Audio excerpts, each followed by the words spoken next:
ദുബായിലെ സാലറീസിനെ mainly affect ചെയ്യുന്ന factors എന്തൊക്കെയാണെന്ന് നോക്കാം.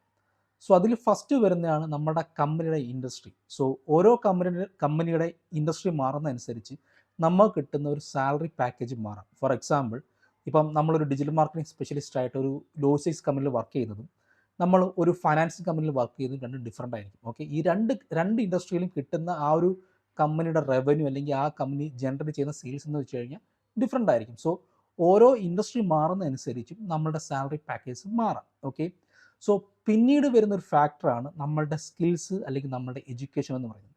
സോ ഇപ്പം നമ്മളൊരു ഡിജിറ്റൽ മാർക്കറ്റിംഗ് വിത്ത് നമുക്കൊരു ഡിഗ്രി ഉണ്ടെന്നുണ്ടെങ്കിൽ നമുക്ക് കിട്ടുന്ന ഒരു സാലറി പാക്കേജും, അതല്ലാതെ ജസ്റ്റ് ഒരു ഡിജിറ്റൽ മാർക്കറ്റിംഗ് സർട്ടിഫിക്കറ്റ് മാത്രം മേ ബി ആഫ്റ്റർ +2 അല്ലെങ്കിൽ ആഫ്റ്റർ 10th ഒക്കെ ആണെന്നുണ്ടെങ്കിൽ നമുക്ക് കിട്ടുന്ന സാലറി പാക്കേജും ഡിഫറൻ്റ് ആയിരിക്കും. സോ നമുക്കൊരു ഡിജിറ്റൽ മാർക്കറ്റിംഗ് സർട്ടിഫിക്കറ്റ് ഉണ്ടെങ്കിൽ നമ്മൾ ഒരു ഡിജിറ്റൽ മാർക്കറ്റിംഗ് സ്പെഷ്യലിസ്റ്റ് ആണെന്ന് പറഞ്ഞാലും നമുക്കിപ്പം രണ്ടുപേർ എടുത്തു കഴിഞ്ഞാൽ ഈ രണ്ടുപേരും കിട്ടുന്ന സാലറി പാക്കേജസിനെ പല പല ഫാക്ടേഴ്സ് ഇങ്ങനെ അഫക്റ്റ് ചെയ്യാറുണ്ട്.